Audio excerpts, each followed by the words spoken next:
Seja bem-vindo ao Pod Polska, o podcast que nasceu para falar da vida migrante na Polônia, das dores e das delícias de viver fora do Brasil. Afinal, imigrar é um ato de coragem, e aqui a gente vai falar sobre tudo o que vem depois do sim.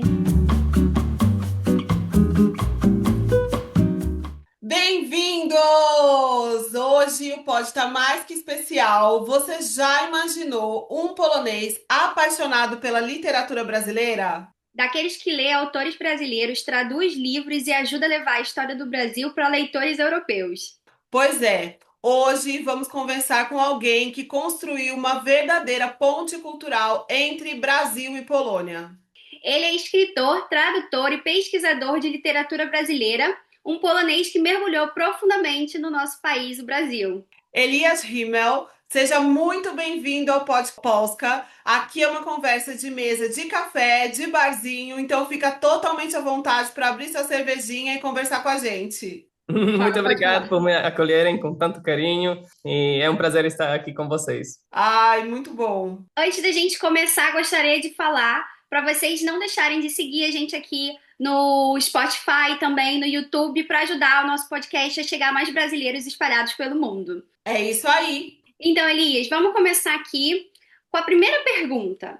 Você é escritor, né? Você conhece a literatura brasileira, mas antes de mais nada, como um polonês se apaixonou pela literatura brasileira? Bom, foi um processo, né? Não começou com a literatura, precisamente. Começou com a cultura, falando assim, mas geralmente. O caminho foi um pouco longo, porque primeiro, né, precisei passar por minha fase de fascínio com a cultura ibérica em geral, né? Eu estudei letras, a filologia hispânica, letras em espanhol. Então eu fiz um intercâmbio na Espanha, né? Aprendi espanhol e tal. Então o português não foi, né, a minha primeira escolha, até porque a minha universidade não tinha no programa letras em português.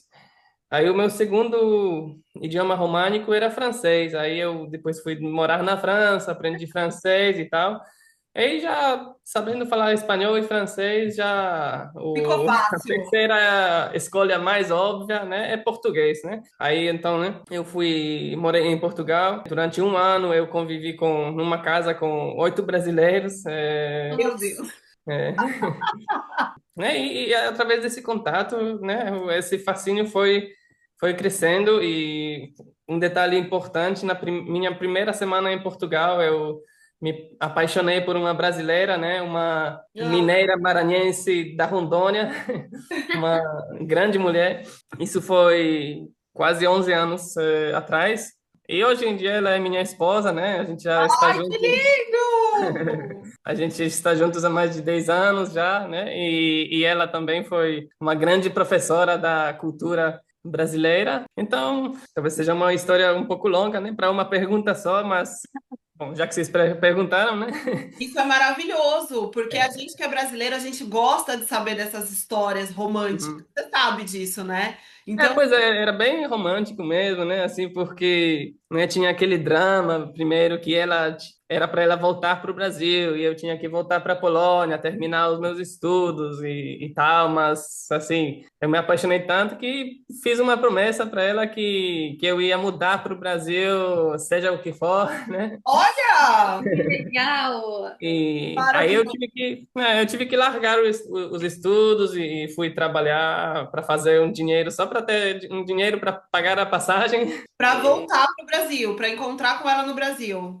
para encontrar com ela no Brasil. Aí, depois de uns meses eu juntei dinheiro, fui lá, mudei a Juiz de Fora, passamos um mês em Juiz de Fora, depois em Belo Horizonte, um ano, né? E aí já foi mais fácil, né? Aí realmente só no Brasil foi esse primeiro contato com a literatura brasileira, lá em Minas, né? É claro, né?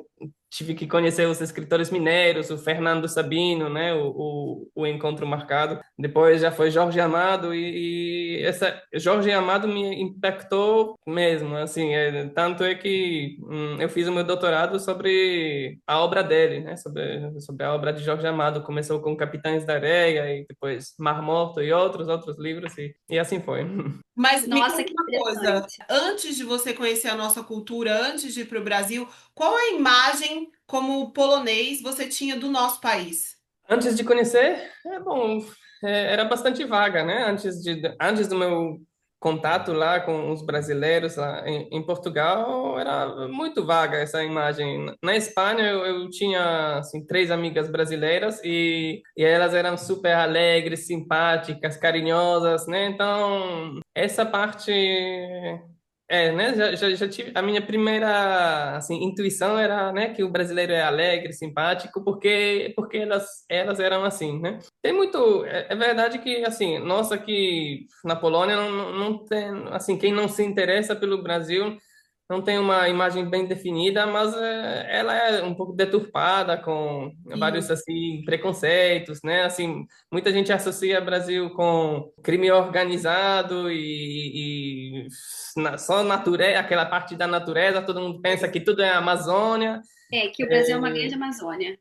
todo mundo assim, né, associa com essa imagem de subdesenvolvimento, essas coisas que são problemas infraestruturais, Mas na enquanto escola, por exemplo, você teve algum contato com o Brasil? Por que que eu te pergunto isso? Eu, como mãe de duas crianças em idade escolar, principalmente quando eles eram menores, eu faço muitos trabalhos em escolas aqui na Polônia, Uhum, levando um pouco da nossa cultura. Então, de criança da zerówka até uhum, a oitava classe, zerówka é até o prezinho, né? Do prezinho uhum, até a oitava classe, e eu apresento o Brasil. Então, eu falo sobre um pouco da nossa cultura, claro, um pouco da nossa arquitetura, que eu acho bastante interessante. E as crianças realmente acabam sendo os agentes transformadores dentro de casa, né? Passando as uhum, informações para os pais. É muito engraçado ver isso.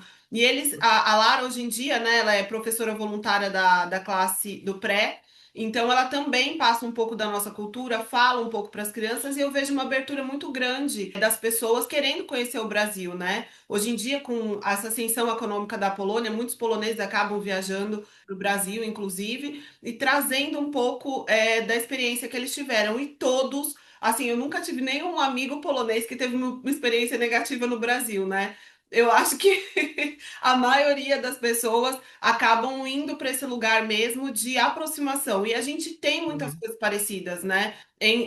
Família, tradições, a nossa religião. Claro que a Polônia não tem ideia, né, do que é o processo de escravocrata que teve no Brasil, em todas as questões culturais que a gente passou. Mas a gente, nesse meio tempo, acaba vendo que a maioria dos nossos amigos vira um pouco brasileiro. Você acha que você é um pouco brasileiro hoje? um pouco ou um muito também, porque né, eu já sou brasileiro oficialmente de papel passado, como eu digo, porque já tenho meu passaporte, minha cidadania. O ano passado eu me naturalizei, então desde setembro sou brasileiro. E acho que não só no papel, assim, Brasil realmente acabou impactando muito a minha vida, porque são os últimos 10 anos, que é tipo um terço da minha vida que eu já estou assim mergulhei, né, de cabeça aí, me joguei com tudo lá nessa cultura brasileira, explorando a toda a riqueza cultural. Morei lá, passei 4 anos morando no Brasil só, mas, assim, minha esposa é brasileira, né? Então, há 10 anos eu falo mais português do que polonês, né? Com mais frequência. Eu já me pego pensando, escrevendo em português, e sonhando em português. E há 10 anos que, assim, esse encontro ele alterou drasticamente a minha trajetória pessoal, profissional e espiritual, porque também chegando no Brasil assim tive um contato assim com vários tipos de espiritualidade que foi muito inspirador e acabou causando um eclectismo, né, uma mistura de várias influências. Que lindo! Pessoal, eu já tinha explicado que, né, era por causa da minha esposa, minha vida amorosa e os lugares que eu tinha que morar, mas profissional também porque o Brasil me deu trabalho, né, de tradutor, de editor de livros, de pesquisador, então tudo que eu faço, assim, profissionalmente tem Uma tem a conexão. ver. Elias, eu queria te perguntar, o que te surpreendeu quando você começou a conhecer o Brasil de verdade? O que mais te chocou assim em relação à cultura da gente? O primeiro contato que você teve? Sabe, assim, isso foi há 10 anos, né, então eu já naturalizei muita coisa e às vezes não tô já lembrando muito daquele primeiro tempo, mas eu lembro que não tinha nenhuma surpresa desagradável. Eu fui abraçando tudo que tinha e assim assimilando já, né? Eu acho mais incrível é que você vai do Iapoque a Chuí, literalmente, tem muitas experiências diferentes que normalmente nós brasileiros não temos. Não temos. Então, quando eu te vi, por exemplo, num tambor de crioula, né, que é uma coisa culturalmente inacessível para muitas pessoas de São Paulo, né? Porque a minha experiência foi chocante. Quando eu cheguei, quando eu descobri o Maranhão, né, pela primeira vez, que eu tive esse contato realmente com a minha ancestralidade, com as pessoas daquele lugar, né, e histórias riquíssimas, me deixou. Eu falei, nossa, será que a gente vive realmente numa bolha estrutural e cultural, onde a gente não tem acesso a tudo isso? Ou será que a gente também não se abre a conhecer o nosso país, né? E trabalhando numa grande empresa, numa multinacional, eu tive a oportunidade de viajar o Brasil inteiro. Então, Uhum. conexão, por exemplo, com índios do Xingu, que eu nunca imaginei ter uma experiência de floresta, né? E isso para mim foi totalmente disruptivo, religiosamente falando também, porque você se conecta com a natureza de uma forma muito única, muito expressiva, né? E quando eu voltava para São Paulo, para minha realidade, os meus amigos falavam, gente, você tá totalmente louca. Pois é, o Brasil tem um tamanho de um continente, né? Então, não é tão fácil conhecer tudo inteiro. Assim, aquela parte que você mencionou do tambor de crioula, de Maranhão, é porque a minha família, por parte da esposa, metade dela é do Maranhão, né? E a gente já foi lá várias vezes, eu adoro ir lá. É o melhor São João do mundo. Calma, que a gente tem o de E Amargosa também, que é o maior São João do Brasil. Preciso puxar a sardinha para a família do Franklin, que a gente é sempre. maior, né? Lá é o maior, no Maranhão é o melhor, sabe? O Bumba Meu Boy, aí não decepciona. Em São Paulo eu acho que também você acha, né? Só que é tudo questão da sua bolha, né? E eu gosto de, né, circular entre as bolhas, mudar de bolha, né? Não, eu te vi na parada LGBTQIAP+, né? Eu fico imaginando, porque aqui na Polônia a gente não fala sobre essas questões, né? Não é algo aberto. Então, mesmo alguns amigos que eu sei, né, da realidade deles, a gente não fala sobre isso. Então, eu fico imaginando na sua cabeça, quando você chegou, né? Como você conseguiu não se surpreender? Como você naturalizou tudo isso? Porque eu sou, assim, sempre, assim, acho que bastante aberto. Eu sempre corria atrás de experiências novas e sempre procurei, né? E, assim, acho que a única coisa do Brasil que eu não gostei, assim, eu acho que foi a lixeirinha do lado do vaso. Aí, Ah, tirando isso, Temos. tirando isso, tá tudo ótimo. E, assim, tem umas questões, né? Uns elementos da cultura que talvez exigiram um pouquinho mais para assimilar e tal, mas, não, realmente eu sei que pode ser difícil de acreditar, mas realmente não teve aqueles grandes choques, assim. Eu tinha falado que brasileiro é simpático, alegre e tal, e eu gosto muito dessa cultura. Acho que talvez seja mais acolhedor que aqui o padrão aqui da Polônia. Mas eu também seria muito injusto se eu falasse que na Polônia assim que os poloneses só são frios e tal, porque os meus próximos, minha família, meus amigos é galera muito animada. Então, Eu acho isso fantástico, porque quando eu falo isso, algumas pessoas falam, não, mas eles não são animados. Eu falo, gente, vocês nunca foram numa festa de poloneses, porque não tem fim. São poucas festas, não tem fim, né, Mari? nossa, e nosso casamento foi assim mistura de poloneses com maranhenses e mineiros.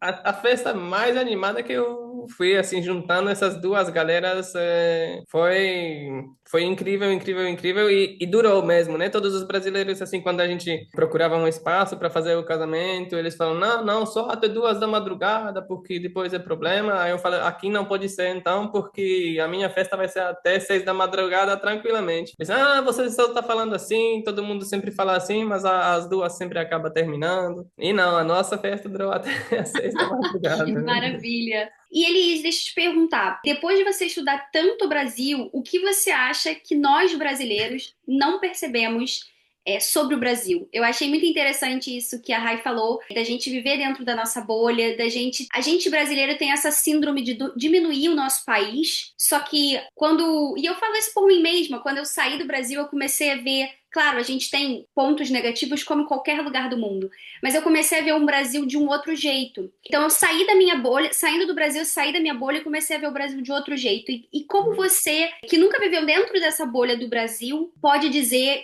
que nós brasileiros não percebemos?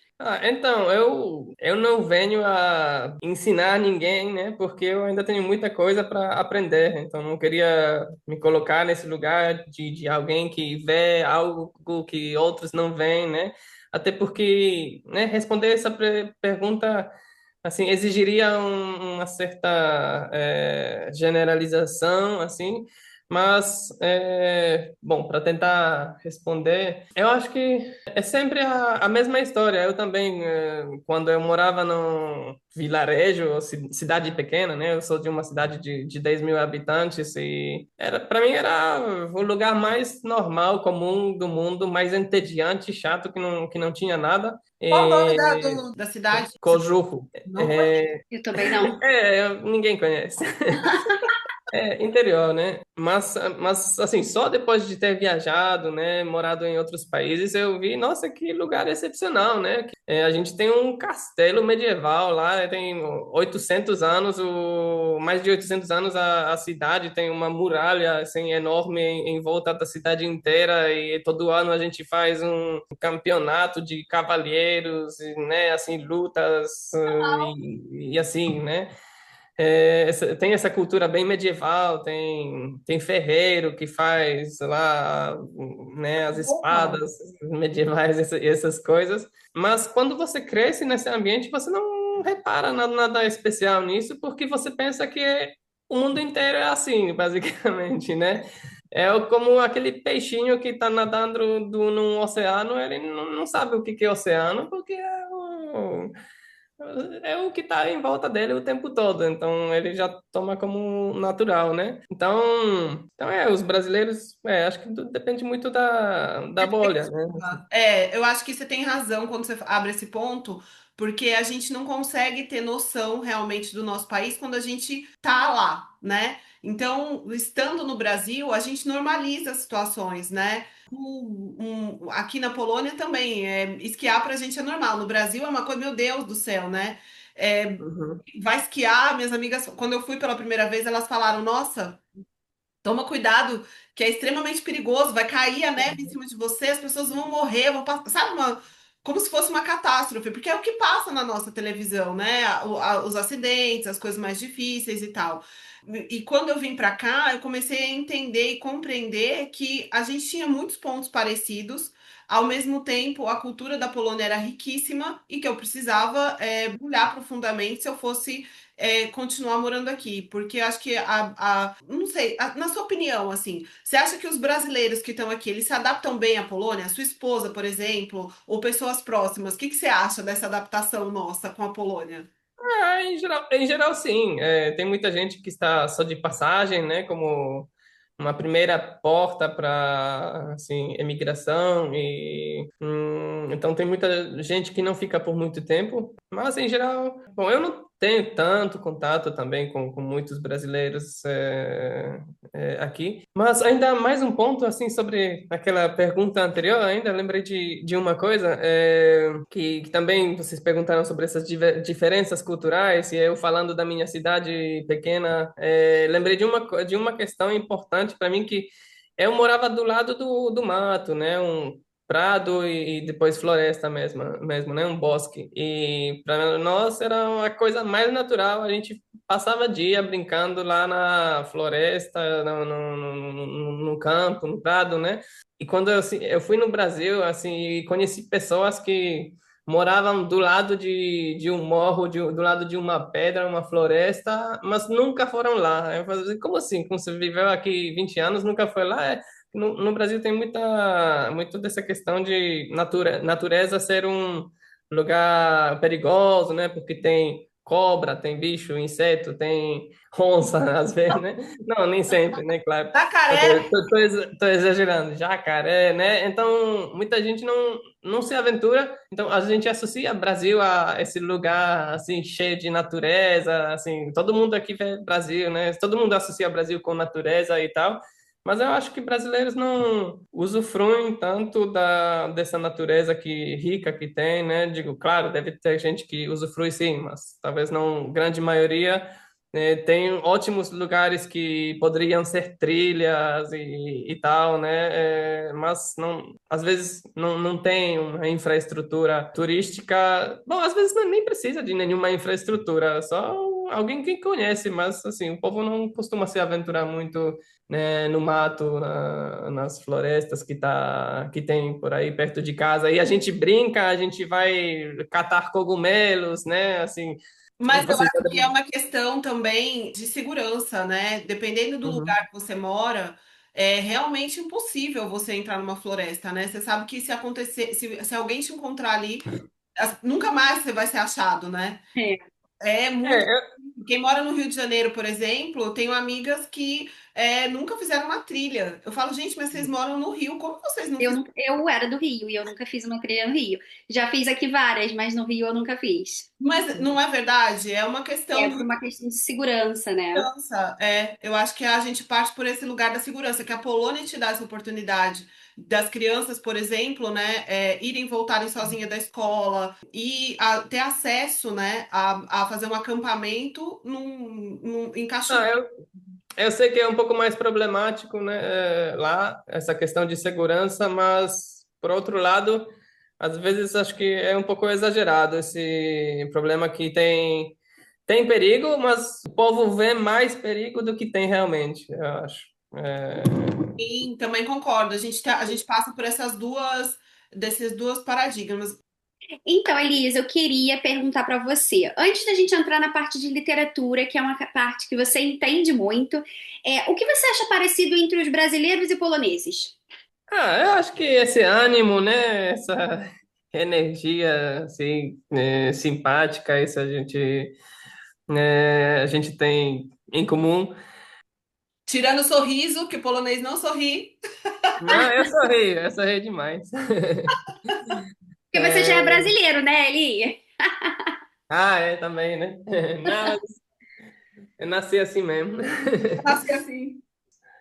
Gente, cada pessoa é um caso, né? Uma história, semelhança, Eu semelhança. tenho certeza, Talvez vocês tenham mais a dizer nesse. a semelhança é essa daqui, ó. Brasileiros e Ah, É, poloneses amam cervejinha. cervejinha. É, cervejinha. Eu falaria que a gente gosta, a gente tem a cachaça e vocês têm a vodka, então é parecido aí. Então a pronto, gente se dois povos une. cachaceiros, né? É isso. Então, Eu acho que ok. a gente se une nessas pequenas coisinhas, sabe? Elias, agora falando sobre a tradução do Torturado, né? O que mais te tocou nessa história? Por que que você traduziu o Torturado? É uma história meio longa também, de novo. Eu estava querendo traduzir Capitães da Areia e eu estava procurando uma editora para. E, bom, não tive muita resposta. Uma editora me propôs traduzir outro livro, que é Sonata em Auschwitz, da Louise Valente, e assim começou a minha, né, aventura com a tradução literária. Uhum. Depois, quando eu comecei o doutorado, né, em estudos literários, aí eu já tinha mais moral, né, assim, no mercado editorial e as editoras pelo menos começaram a me responder os meus e-mails. Muito Hum, maravilhoso isso. e aí um dia apareceu uma editora falando que eles querem que eu traduza para eles um livro do Pepe Tela, que é um escritor angolano. O livro chama Yaka. É um ótimo livro. Eu já queria traduzir ele, Nossa, mas hã? eu não conheço.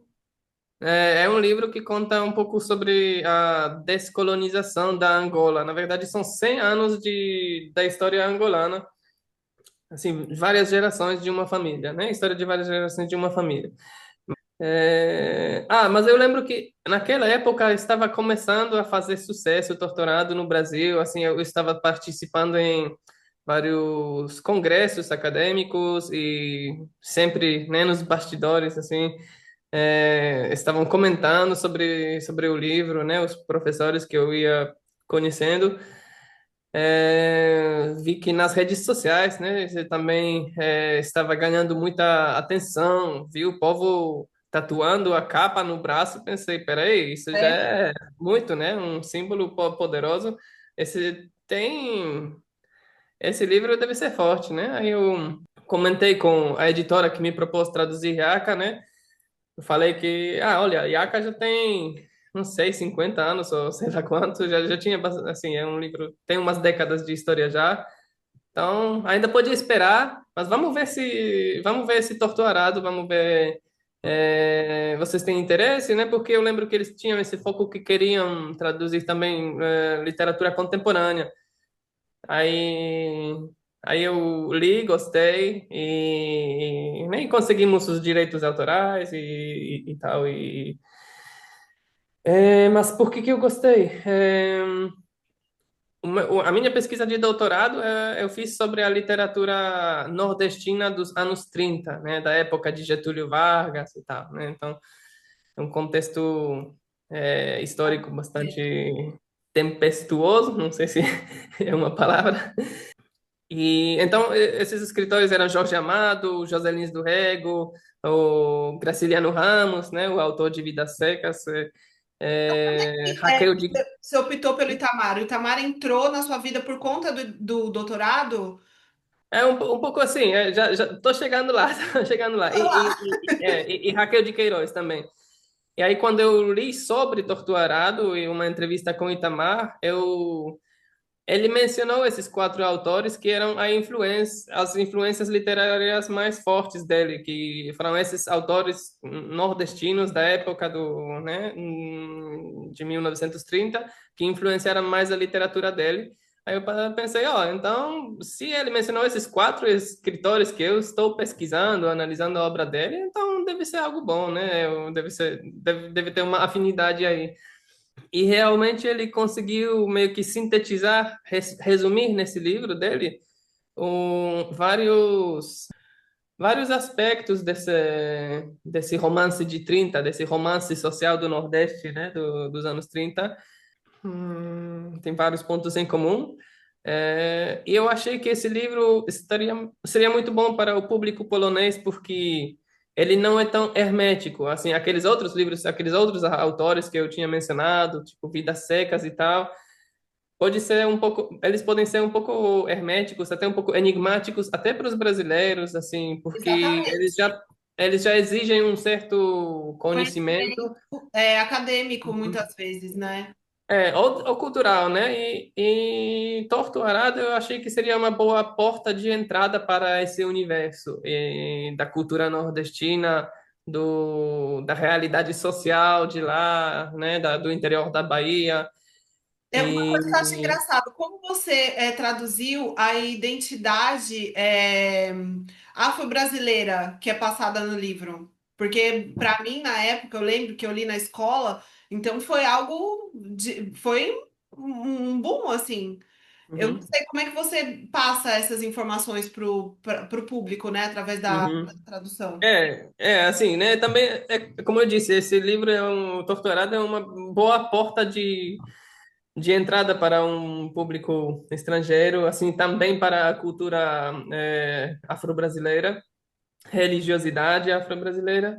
É, Escravidão também, né? Acho que escravidão é um ponto importante porque muitos poloneses não conhecem, né, o nosso sim, passado. sim. Então a gente passa por uma visão, né? Eu lembro que a primeira vez que eu contei para uma amiga polonesa sobre escravidão, ela chorou, ela ficou chocada. Sim. Falou, nossa, não acredito, nunca aprendemos sobre isso, né, aqui na escola. E esse livro, ele, né, tem uma personagem que resume um pouco essa história da escravidão, mas não é sobre a história apenas, é também sobre o contemporâneo, o hoje em dia, porque temos ainda pessoas que trabalham em condições análogas a trabalho escravo Mas é um eufemismo, na verdade, né? É um tipo de escravidão, basicamente. Então, mas você perguntou como que eu consegui traduzir isso, né? Isso foi um grande desafio e eu ainda dificultei um pouquinho esse desafio para mim porque eu não queria fazer notas no pé da página, né? Notas de rodapé, aí as referências, né? Por exemplo, não sei, por exemplo, tem uma divindade, uma orixá Yansan, por exemplo, né?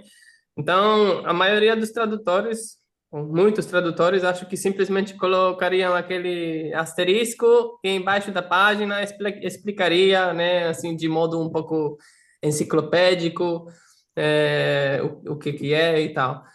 E mas eu acho isso feio, assim, esteticamente não é muito atrativo para o leitor e isso tira o leitor, né, da experiência, desse universo, assim, você sai um pouquinho da história para ler um pedacinho da enciclopédia.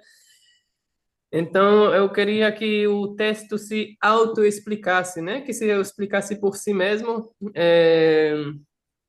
Então, eu fiz umas pequenas, assim, moderações nas frases, assim, adicionando uma palavra ou outra. Talvez eu possa explicar com um exemplo mais simples. Por exemplo, ele escreve dos frutos, das frutas de Buriti, né? Aí, né, por exemplo, Bibiana estava colhendo o Buriti, é a frase, né? E o polonês não sabe o que que é Buriti. Então, aí eu coloquei a frase: a Bibiana estava colhendo os frutos, né, os frutos da palmeira Buriti, né? Aí o polonês já sabe que é um fruto de uma palmeira. Se ele quiser saber mais, ele vai lá e pesquisa no Google, né? Mas assim não perde a fluência, a leitura, né? Então, é, nesse livro temos muito a flora e fauna local, né? Vários bichos que não existem na Polônia, várias plantas que... Então, isso já é um pouco difícil traduzir esse universo, mas temos também fenômenos culturais, né? Principalmente relacionados com a religiosidade afro-brasileira, mas não só.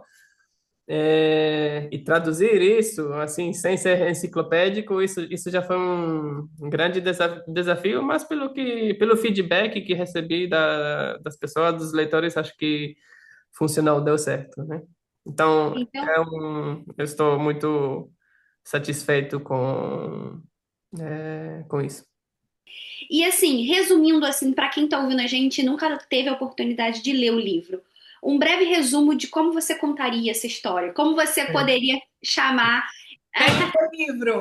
Muito bem, porque a gente tem muito polonês que escuta a gente, então é interessante, as pessoas colocam muitas vezes a legenda em Uhum. polonês no YouTube e escutam a gente, então como você pode fazer uma chamada do seu livro e de um pouquinho do Brasil para quem está escutando a gente? Então, esse é o livro. A capa foi feita por minha esposa, Gabriela Mendes, do Estúdio Poema, que além de tradutor, né, assim, eu primeiro traduzi o livro e depois eu fui contratado pela editora para coordenar a publicação também. Então, eu sou muito orgulhoso desse livro porque além de traduzir, eu, né, coordenei tudo, todo o projeto, né, de impressão, de diagramação, de revisão, né, de impressão e tudo, de conseguir bolsa, assim, né, um apoio financeiro do Ministério da Cultura brasileiro, né, o Ministério Brasileiro da Cultura e o Ministério polonês da Cultura. A gente teve dois apoios financeiros. Escrevi também esse texto aqui de contracapa em que eu resumo o livro, então eu vou me apoiar nesse, assim, vou tentar traduzir assim. Então, é a história de duas irmãs que moram que moram na fazenda brasileira Água Negra, onde o ritmo da vida delas é ditado é, pelo clima, assim, desfavorável, assim, né? Porque tem vários, assim, problemas com seca e essas coisas, né? O ritmo da vida delas é ditado também pelas brincadeiras de jaré, né? Que são as cerimônias. Jaré é uma religião afro-brasileira, assim, meio que emparentada, digamos, com o candomblé, com umbanda, né? Tem várias semelhanças. É É, semelhante. só que é específico lá do interior da Bahia, né? Só existe lá, só numa região, né? E nessas cerimônias eles oferecem os seus, né? Os fiéis oferecem os seus corpos para os encantados, né? Para que possam dançar, esses encantados, para que eles possam dançar entre os seus devotos, né? E Bibiana e Belonísia são descendentes de africanos escravizados na época colonial, e elas ainda cultivam as tradições dos seus ancestrais no outro lado do oceano, né? Torto Arado retrata as dificuldades e os encantos da vida cotidiana da sua comunidade, a sua cosmogonia excepcional e também revela os mecanismos das injustiças sociais, né? Desde a violência doméstica até o racismo estrutural e escravidão contemporânea. E essas duas irmãs enfrentam, né? Graças à sua conexão fraterna, não só, O né, amor, né? graças à sua sororidade, né?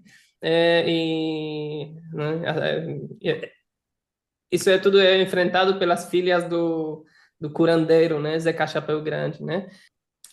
Depois é uma parte mais sobre o mercado, né? Explicando que isso é um verdadeiro fenômeno da literatura brasileira contemporânea, né? Que só depois de 5 anos da estreia se vendeu mais de 1 milhão de exemplares, né?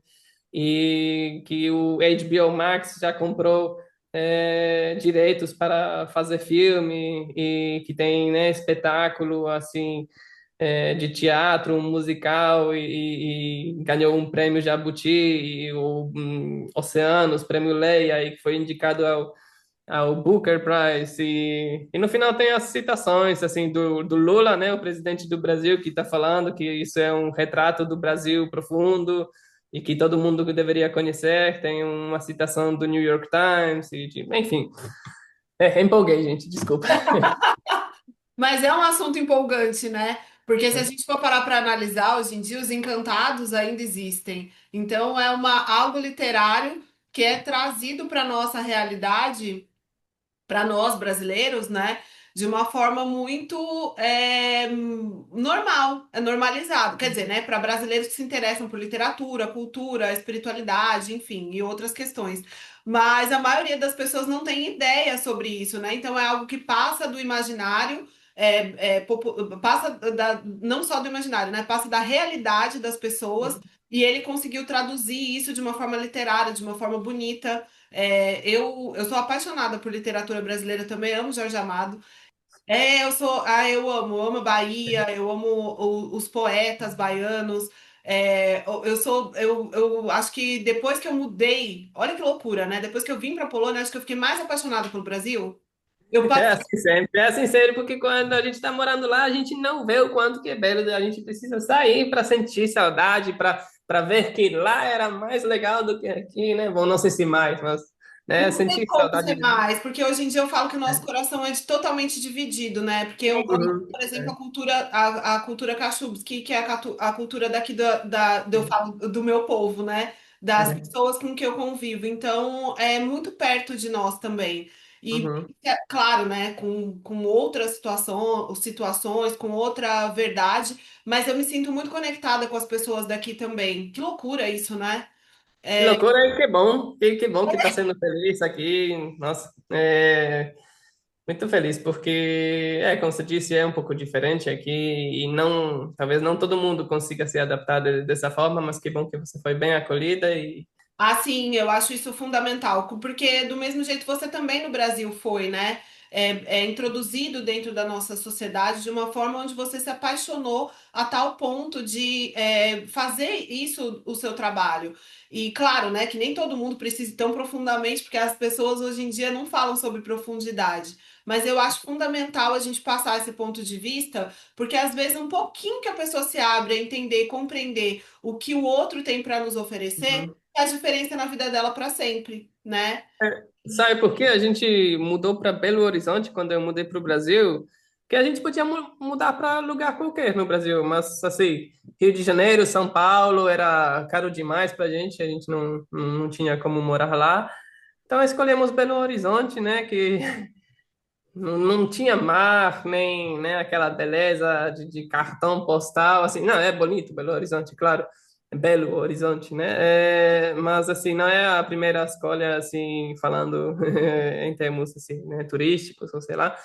É, a gente mudou pelas pessoas, porque eu tinha morado com mineiros assim, todo mundo que era de Minas sempre era um tesouro de pessoa. E a gente mudou lá só por causa disso, porque a gente adorava mineiros e sabíamos que estaríamos muito bem acolhidos, e foi de fato o que aconteceu, né? Então, Elias, estudar o Brasil mudou você de alguma forma? Sim, sim, totalmente. É como já tinha mencionado, isso mudou a minha vida pessoal, profissional e espiritual, né? Então, quase que todos os aspectos. Não, não vou dizer que toda a minha personalidade, porque eu ainda, sou meio que é a minha essência, né? É difícil, né? É difícil saber como que seria a minha vida sem ter conhecido o Brasil, porque são os últimos 10 anos, não sei como teria transcorrido, né?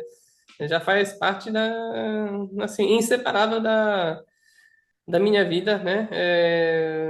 Mas eu acho que é graças a isso que eu posso hoje em dia, né, trabalhar com essas questões literárias, culturais. Nossa, acho que a minha musicalidade mudou assim também muito, muito. Meu gosto musical. é, Antes, assim, quando você para um polonês, quando escuta assim esses ritmos latinos, né? Porque aí acho que para nós, assim, quando alguém não se interessa, música cubana, mexicana, brasileira, é tudo meio que igual, assim, às vezes parece até brega, assim, meio que de novela, assim, né? Mas aí quando você vai conhecendo esse mundo e assim, vendo as diferenças, as sutilezas e tal, nossa, eu só escuto, hoje em dia eu só escuto, a minha playlist é só música brasileira, basicamente. Que Então, você escuta? O que você escuta? o que que eu não escuto, hein? O que que eu não escuto, acho que é só o sertanejo universitário. O resto. Bom, não, até o sertanejo universitário, Escuta? algumas músicas aí, uma Marília Mendonça aí, às vezes, a sertanejo raiz, né? É muito bom também. É, Mas, com certeza. uhum, mas é muito samba, isso traz uma alegria no meu cotidiano, que não tem preço, viu? Nossa Senhora, o samba traz muita alegria no meu cotidiano, o pagode, quando a gente faz. O funk, pelo amor de O Deus. funk. Não, funk, claro que sim. Não tem festa, não tem uma festa sem funk aqui. Funk daqueles mais leves, né? Um Furacão 2000, mas também aqueles pesadões mesmo e Meu vários. Deus, Elias, a gente é muito best. A gente tem que fazer uma Claro, festa junto. tá. Você tem que vir aqui em Breslávia, eu te ensino a fazer o quadradinho. Olha Ah, isso! ó, eu já sei. Eu normalmente na aula, estudava, eu ia para o banheiro ensinar minhas amigas a fazer, a A dançar. Mari Eu boto as dança. polonesas todas para rebolar. Os meus amigos brasileiros ficam, Mariana, como é que é isso? Você botou todas as polonesas no paredão para dançar creu? Eu falei, eu ensino todas elas. Então, e o funk, e também não sei se vocês estão ligadas nesse funk fora do eixo sudeste, assim, o brega funk do Pernambuco, eu adoro, Sim, nossa eu senhora, adoro. é bom demais. Pernambuco e na Paraíba, eu morei em Pernambuco e na Paraíba, os dois, ela é muito forte, né, nesses dois estados, o brega funk. Funk. Ultimamente também eu fiz amizades também com rondonienses, elas me ensinaram o Noia Dance, que é o funk de lá. Lá no Olha norte, bem, então, ritmo novo aí. Vamos colocar isso, é, gente. Nóia esse você dança com ombrinho, aí esse é mais com ombrinho que você tem que dançar.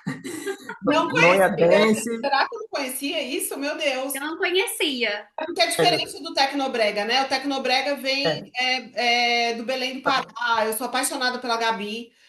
mas lá Tecnobrega do Belém do Pará é tecno, não é muito funk, mas funk do Pará é o rock doido. A Gabi Amarantos, que você fala, que ela lançou agora um álbum de rock doido, é um álbum visual, você tem que assistir. Uau! Não, eu Nossa, sou apaixonada. Eu acho que a genial. estética do brega. Eu trabalho com moda, né? Então eu sou apaixonada por esse universo. E a Gabi, ela é totalmente disruptiva, né? Artisticamente falando. Ela traz.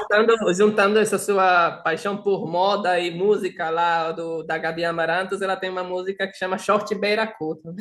Short Beracu, exatamente. É muito boa a música, por incrível que pareça, o título É é muito muito bom. bom, é muito bom. Então, o Brasil mudou seu gosto musical para sempre, né? Então, o que que você acha depois de mergulhar tanto na cultura brasileira? Como você enxerga a sua musicalidade e a forma que você enxerga o mundo, né? Ouvindo tanta coisa diferente. Eu já tinha falado, né, numa ocasião que, assim, o música do Milton Nascimento, Vinícius de Moraes, eles realmente mudaram, assim, minha alma, né? Assim, porque é muita poesia, assim, numa música, assim, é muita poesia, que me impactou realmente, é, profundamente. O meu primeiro ano foi aquelas músicas assim, mais cabeça, né? Não sei, mais Então, é isso que eu erudita. acho que passa. Você sai do erudito, né, do MPB, Aham. coisa classuda, e vai até o extremo popular. Como você E, enxerga isso academicamente, assim, as pessoas acadêmicas? bom, eu não sou nenhum musicólogo, né? Mas eu acho que, né, a gente sempre, né, tem fases na nossa vida que a gente está procurando algo profundo, né? Mas o que mais a gente quer é leveza mesmo, né? A nossa alma sempre pede leveza e o Brasil te entrega muita leveza na alma, viu? Inclusive na Paraíba a gente sempre dançava ciranda em cada rolê que você imaginar. Não importa se você for num rolê funk, num reggae, numa música mais folclórica, um samba de coco. Na Paraíba você sempre acaba dançando ciranda, sabe? Sempre acaba chegando o momento da ciranda e todo mundo, né, de mãos As dadas. mãos. E tinha eu lembro, tinha uma música linda, assim, que eu fui num evento que era o Alto dos Orixás, que como se fosse peça de teatro, só que na rua, né? Uma homenagem aos orixás e aí sabe, também eles cantaram uma música que Leveza na Alma, que chama assim, e tipo, isso aí se gravou muito forte na minha cabeça, no meu coração e é aquele momento, né, que todo mundo de mãos dadas assim pedindo leveza e é a coisa que eu estou sempre procurando para mim, né? Nossa, que lindo isso. Elias, eu posso fazer uma pergunta pessoal? Claro, Qual a sua religião? tudo misturado, eclético. Não, eu fui. Vi isso esses dias. Nós somos espiritualistas universalistas. Uma amiga meio que definiu isso, sabe? Uhum, Realmente você está conectado com todas as coisas boas e leves que as religiões podem te trazer. Então, ela uhum, falou, uhum, amiga, não, a gente não precisa de uma nomenclatura, né? A gente precisa entender, claro. escolher e ter sensibilidade com tudo, porque da onde a gente veio, principalmente nós, né, mulheres negras, enfim, nosso contexto Uhum, é de muita opressão. Então, a partir do momento que a gente consegue se unir e compreender como ser humano, a gente é um ser universal, né? A gente uhum. acolhe essas religiões. Eu achei isso tão bonito, achei isso tão profundo, porque Eu durante acho. muito tempo a gente Sim, tem que sim. achar. Eu acho que as religiões se completam, né? Eu fui criado no catolicismo romano e hoje em dia eu não frequento igreja, mas eu acho que assim, mensagem do Cristo é uma mensagem linda, assim, até filosoficamente falando, colocar o amor como Objetivo de algo vida. mais valioso, né, desse mundo, amor ao próximo. Eu acho que isso é genial, né? Acho que isso foi revolucionário até na época dele, porque foi meio que, né, eu vendo Cristo até como um filósofo, isso foi um ponto de vista muito diferente para aquela época. Então, eu sim, eu coloco o amor no topo das minhas prioridades, não só literalmente, né, porque até porque eu mudei para o Brasil por causa do amor, né? Ai, que lindo! Porque eu larguei estudos, larguei, né, assim, me afastei aí dos meus amigos, né, da família, que amor era sempre o mais importante, assim, a minha esposa com ela que eu aprendi o que que é amor, né? Ai, gente, eu tô Porque a louca gente pra quando conhecer não, vocês, meu Deus. porque a gente quando não, antes de descobrir esse sentimento é muito difícil saber o que que é o amor. Só quando você começa a amar alguém você sabe o que que é o amor, né? Mas voltando, então, né, do catolicismo, eu acho que eu vou levar isso para mim, o amor como prioridade de tudo. E no Brasil eu me conectei bastante com o candomblé, com a religião dos orixás, e acho que enriqueceram muito a minha forma de enxergar o mundo e recebi lições valiosas também, né? Graças à sabedoria transmitida pelos orixás. E, e também até coisas muito práticas também, né? Além da espiritualidade e tal, o medicina do terreiro também me ajudou muito, porque eu tinha uns problemas assim de saúde, de estômago e tal, e uma, né, assim, medicina tradicional. Eu Ancestral. recebi uma mudinha da planta, que é o boldo do orixá, né, o tapete de orixá, que é uma variedade de boldo muito mais gostosa do que o boldo Aqui. tradicional. Mas que funciona mesmo. Eu cultivei essa planta com muito amor e ela devolveu esse amor também, me resolvendo uns problemas que eu estava lutando assim uns 10 anos assim procurando ajuda na medicina tradicional, assim, né, ou tradicional ocidental, né, e não estava resolvendo nada, mas o meu boldinho aí realmente me salvou. É a cura através da natureza. Quando você Uhum, se abre, né, você recebe uhum, muitas coisas do mundo. E eu sou uma pessoa totalmente conectada com essa realidade mesmo, né? No Brasil, uhum, a gente tinha antigamente as benzedeiras. Não sei se você chegou a conhecer esse universo, aonde uhum, mulheres iam lá. Minha avó era benzedeira, então ela pegava uma muda e orava com uma.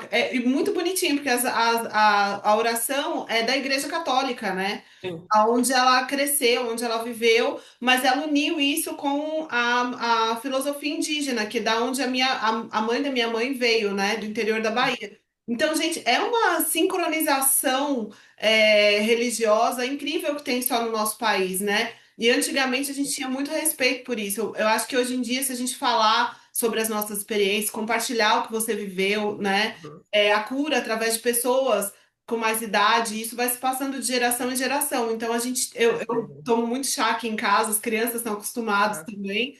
E quando a gente vai para o Brasil, tem toda essa cultura, né, de aprender o que planta serve para quê, o porquê que serve. O professor de capoeira das crianças aqui também, polonês, foi para o Brasil e teve uma experiência incrível. A medicina da legal, natureza do povo Xavá-Xavá. é, E eu aprendo muito com eles também, desde que eu levei as crianças até lá, né, para eles entenderem e compreenderem o que que era a experiência na floresta uhum, mesmo. Não uma floresta, né, porque hoje em dia não tem mais essa situação, mas levei meus filhos também para conhecer isso. Então, eu acho isso muito importante, sim, porque nem todo mundo está aberto a isso e são pessoas que uhum, ensinam através da simplicidade. E o que eu é, acho legal, Elias, é que na sua história você é uma pessoa totalmente que fundamentalizou o seu ensino, buscou cultura, buscou conhecimento e se uhum. abriu à nossa cultura, né? Isso é muito bonito, isso é muito profundo. Sabe que aqui na Polônia também temos esse universo assim de benzedeiras, assim é um pouco mais difícil de encontrar, mas eu lembro que quando eu tinha uns 6 anos minha mãe me levou também assim a uma benzedeira aqui da Polônia. A gente chama ela meio que traduzindo seria sussurreiras, né? Que elas sussurram a doença meio que fora do, né, pelo seu ouvido, eles sussurram ela para fora, assim, né? Shepturri, né? Que chama, que são sussurreiras, digamos assim, Meu né? Deus, que palavra é essa? Scheptuchen. Shepturri, então, quando eu tinha uns 6 anos, minha mãe me levou a uma Shepturra, né? Uma sussurreira, porque eu sempre acordava no meio da noite, meio que com um susto, sei lá, né? E assim, né, também os médicos não sabiam por quê e tal, mas como você disse, né, é uma medicina assim tradicional, mas ela também fez umas rezas também católicas, mas assim nada relacionado com a liturgia católica e tal, né? Ela colocou uma bacia com água em cima da minha cabeça e ela tinha uma cera de abelha que ela derreteu por cima dessa bacia e a cera que caiu na água, quando a cera cai na água, ela fica sólida, né? Fica, né, resfriando, pegando Tá. forma. Aí elas leem, né, essa forma, e interpretam de alguma forma, né? Faz uma reza e tal. Ela meio que me fez perguntas sobre meus sonhos e tal, minhas experiências com, né, tempestades, raios, essas coisas, meus medos, e ela tirou a doença de mim. Assim, eu nunca mais, depois disso, não, bom, não sei se doença, né? Mas o susto, né? Poderíamos chamar isso de doença, porque depois, uns 20 anos depois, assim, eu fui ler no Wikipédia mesmo, que é sobre as sussurreiras, e vi as doenças espirituais que elas tratam, e tem uma doença, vocês têm no Brasil mal olhado, né? Isso É. aqui Inveja. seria o mal olhado de cachorro, que é um cachorro que te olhou mal e te passou, né, Ah, sim. Ah, né, um mal. E eu sempre tinha muito medo de cachorro, assim, porque tive várias experiências ruins, assim, né, com cachorros grandes, assim, né? E aí eu li que esse mal olhado de cachorro se tira derretendo a cera de abelha por cima, né, da cabeça numa bacia de água. Então, eu estranhei que era exatamente o que ela fez. Então, não foi um improviso por parte dela, mas um conhecimento realmente mais universal, universal dentro do universo, né, das sussurreiras, assim, que não era uma coisa que ela foi lá e improvisou só ela, mas ela procedeu de acordo com uma sabedoria já estabelecida entre, né, as sussurreiras. Enfim. É bem legal, é bem interessante. Eu acho que cada país tem as suas religiões, as suas crenças, as suas tradições, muitas coisas que vêm de povos que influenciaram, né, a nossa história. Eu sei que, por exemplo, aqui na Polônia a gente acaba tendo uma tradição muito forte, uma influência muito forte do povo eslavo. Então, com certeza, isso traz também para as tradições e culturas que vão existindo Não no é, país, não é né? só não é só influência de povo islâmico, a gente é esse povo, né? Assim, Sim, sim. só que, claro, influência daquelas tradições antigas, sim, tem. E eu Imagino que acho, lá em Cachoeira é muito forte isso também, né? Em Poznan talvez menos, não sei. Acho que em Poznan menos, acho. eu acho que é. Eu nunca ouvi. Eu ouvi algumas coisas às vezes. Eu ouvi que uma amiga, por exemplo, aqui a maior parte das pessoas são católicas, mas quando a mulher faz 30 anos, ela recebe, eu acho que cartas relacionadas à bruxaria, né? Que é uma tradição eslava e que elas recebem. Então, você tem que receber de uma melhor amiga e essa carta vai passando de geração. Então, tem Ah, todas as histórias. interessante. É bem diferente, eu achei bem diferente. Não conhecia. Ela recebeu, inclusive ela recebeu, ela me mostrou no dia do aniversário dela, que a melhor amiga dela deu pra ela. E fazem parte da cultura do que a gente vai construindo, da vida de uma forma geral. E eu acho que o mais importante é o que você falou. Eu sou católica, mas é o que você falou. Eu acho que todas as religiões, independente da religião, cultura, dos povos, de tudo, eu acho que é o amor e respeitar o outro, acima de Uhum, tudo. Eu acho que sim. quando você faz isso, independente de qualquer outra característica que você tenha, você é uma boa pessoa, você Uhum. faz coisas boas ao próximo e ao mundo. E eu acho que isso é o mais importante, independente de qualquer religião, acho que todas elas têm esse princípio. Agora vamos para fazer as perguntas para a gente fechar, para fazer as perguntas rápidas, Elias. Uhum. Qual o seu autor favorito brasileiro? Jorge Amado. Livro brasileiro que todos deveriam ver. Capitães da Areia. Música brasileira favorita. Eu acho que essa é difícil. Ah, como você pode me pedir isso? Um ritmo, um ritmo. Um ritmo, então. Pergunta é essa? Peraí, eu ouvi. Não consegue? Brasileiro, ele Peraí. sofre, ele sofre. Ele vai falar da música, ele sofre. É um Ah, sentimento. o ritmo é samba, com certeza. O ritmo é samba, com certeza. Eu também Assim, acho. o álbum, o melhor álbum, acho que o Afro Sambas, de Vinícius de Moraes com Baden Powell. Nossa Senhora, esse é um álbum. Assim, o ano passado, posso falar o que eu ouvi o ano passado inteiro, sem parar. Era em loop, basicamente, o álbum da Xenia França. Eu trabalhei muito e, assim, né, todos os dias, e depois do trabalho, esse álbum foi como um mel nos meus ouvidos, no meu coração. Que lindo. Mas o meu artista preferido, o maior músico do Brasil, sem dúvida nenhuma, é o Jorge Benjor.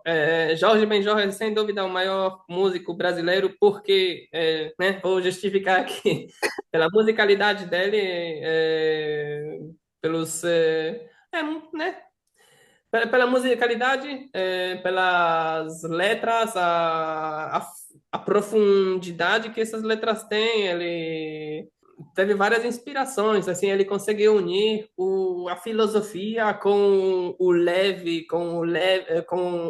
alegre, simpático. Então, ele é um filósofo da alegria, da simpatia. Do É amor uma e do energia amor. extremamente contagiante. E não estou falando assim só de mais que nada e tal, mas assim, esse músico você tem que explorar muito, porque ele tem uma discografia muito extensa e cheia de pérolas magníficas, né? Bora, a gente vai fazer até uma playlist, né, Mari? Vamos. Vamos fazer uma playlist sobre esse episódio, porque tem muita coisa boa. Tá. Exato. Comida brasileira favorita, Elias? Isso é difícil também. Moqueca, moqueca, moqueca, moqueca. E lugar do Brasil que mais te marcou? Lugar do Brasil. Nossa Senhora, que pergunta difícil. A região que mais te marcou no Brasil. Nordeste, Nordeste. Nordeste. Facilitou. Eu amei Maranhão, amei Bahia, amei Pernambuco, amei Paraíba, qualquer lugar que eu estive lá, mas é o meu lugar do mundo. O meu lugar do mundo é Nordeste. Não existe melhor lugar do mundo do que Nordeste. É um O todo, né? sotaque. Eu sou linguista, né? Então, para mim, a língua tem muita importância na minha vida. E a variedade de português lá do Nordeste, bom, no Nordeste tem vários sotaques também, porque um maranhense não fala como um baiano, mas em geral, Manauara também não fala como ninguém, né? É uma é, língua única. E uma palavra, já que a gente está falando de palavra, então uma palavra que define o Brasil. que define o Brasil. É. E já falo, uma palavra que define o Brasil, uma palavra que define a Polônia. Peraí. Peraí, Aí, vou beber uma cervejinha para pensar. Palavra que define o Brasil, palavra. Chameguinho. chameguinho, ótima palavra. Ótima palavra. Chameguinho. Chameguinho é como se fosse trazer a pessoa para perto, ficar juntinho, para quem está tentando traduzir e compreender isso. E uma palavra que define a Polônia. Palavra que define a Polônia. O álcool. Não, brincadeira. Brincadeira, corta isso. Não, Polônia. Eu refleti muito sobre o Brasil. Sobre a Polônia nunca teorizei, né? A Polônia sempre só vivi, assim. Mas palavra polonesa ou em A português, né? palavra pode ser em polonês e aí a gente traduz. Vamos ver se as aulas estão funcionando para nós, Mari. Vamos ver. Słowiańskość. Słowiańskość seria eslavidade, né? Não sei. Nossa, que palavra difícil. Então, conversas como essas mostram que a cultura realmente atravessa fronteiras e o amor também, né, Elias? Sim. E às vezes os livros atravessam oceanos e conectam mundos. Elias, muito obrigada por compartilhar com a gente esse olhar de alguém que viveu em dois lados, né? e fazer essa ponte cultural e mostrar um pouquinho do Brasil para os poloneses. Muito obrigada por participar do episódio do Pod. Eu estou muito feliz com Elias aqui hoje. E se você está ouvindo, gostou desse episódio, segue o Podposca aqui no Spotify, avalia, né, o nosso trabalho com 5 estrelas, porque esse episódio não merece 5 estrelas, Elias, ele merece 10 estrelas. Eu estou muito feliz com tudo que a gente conversou aqui e me sinto extremamente grata e honrada por receber a bênção de ter conexão com pessoas como você, assim, sabe? Eu fico extremamente inspirada de ver tanta abertura, né? Simplicidade em questões extremamente profundas. Você não levou o Brasil, né? Só como algo acadêmico. Você levou o Brasil no coração e acho que nada disso traduz o sentimento que nós brasileiros temos por uma pessoa como você. Então, meu amor, muito obrigada. Gente, assim, espero que não tenham perdido tempo comigo, que eu tenha conseguido contribuir com alguma coisa de interessante.